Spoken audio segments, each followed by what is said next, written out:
Paul Biya prend un nouveau décret, les nominations ont commencé. Le président de la République Paul Biya a signé le 20 octobre 2023, un décret nommant Dana Daniel ministre plénipotentiaire, consul général du Cameroun à Wesso, République du Congo, poste créé. L'intéressé aura droit aux avantages de toute nature prévus par la réglementation en vigueur, précise le décret. Au Congo, le Cameroun dispose déjà d'une mission consulaire à Pointe-Noire et d'une ambassade à Brazzaville. Wesso est une ville du nord de la République du Congo, chef-lieu du département de la Sangha et du district du même nom.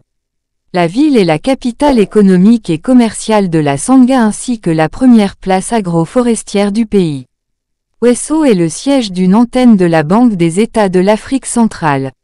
Le Congo et le Cameroun entretiennent relations cordiales. En 2022 lors de son passage au Palais de l'Unité, Madame Ingrid Olga Ghislaine Ebuka Babaka, ministre de l'Économie, a rappelé que le Cameroun et le Congo sont liés par la géographie, mais aussi par l'histoire. Les deux chefs d'État entretiennent des relations fraternelles et d'amitié qui font qu'ils échangent souvent sur les problèmes d'actualité, notamment sur des sujets majeurs. À cet égard, elle a relevé que le monde traverse une grande crise. La crise alimentaire naît du conflit armé qui oppose deux États en Europe. Cette actualité, a-t-elle poursuivi, fait qu'aujourd'hui, nos deux chefs ont pensé qu'il est bon, comme d'habitude, d'avoir des échanges de vues. Et plus généralement, de s'entretenir sur d'autres sujets d'importance. Programme spatial, Biya sort 2 milliards CFA pour l'étude de faisabilité. Au Cameroun la nouvelle choque plus d'un. Alors que le système éducatif est paralysé depuis la rentrée scolaire 2023 à 2024 par des grèves au secondaire et à l'université, les Camerounais viennent d'apprendre que le Cameroun va débourser plus de milliards FCFA pour une étude technique approfondie en vue de la mise en œuvre d'un programme spatial au Cameroun. Le marché d'un montant de 2,12, 0,61, 0,89 FCF A est gagné par la société Groupement de Bureaux d'études techniques Euroconsult, INTEGC basée à Yaoundé. Elle dispose de 11 mois pour rendre les résultats de ses études.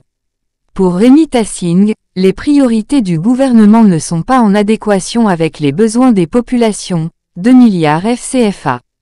Vous ne payez pas vos enseignants et vos médecins fuient pour le Canada mais vous dépensez 2 milliards FCFA pour elle. Étude approfondie en vue de la mise en œuvre du programme spatial au Cameroun, a-t-il déclaré sur le réseau social X.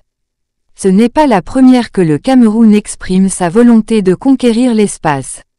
En août 2019, le Cameroun à travers son ministère des Postes et Télécommunications a annoncé le démarrage d'un programme spatial dénommé CamSpace. À l'occasion du deuxième sommet États-Unis, Afrique Paul Biya a réitéré son ambition de « conquérir l'espace ». Je fais en effet le constat que l'Afrique est particulièrement favorable au déploiement et à l'utilisation des nouvelles technologies de l'information et de la communication qui dépendent actuellement de la mise en orbite des satellites de télécommunication. Conquérir l'espace me semble donc être une opportunité et un impératif. Dans cette dynamique, la coopération avec les pays partenaires qui ont une avance certaine dans ce domaine est primordiale. Je me félicite donc de ce que la question soit abordée ici ce jour étant donné que les États-Unis sont à la fois des pionniers de l'exploration de l'espace et des acteurs principaux de la mise en orbite de satellites qui nous sont si essentiels, avait déclaré Paul Biya.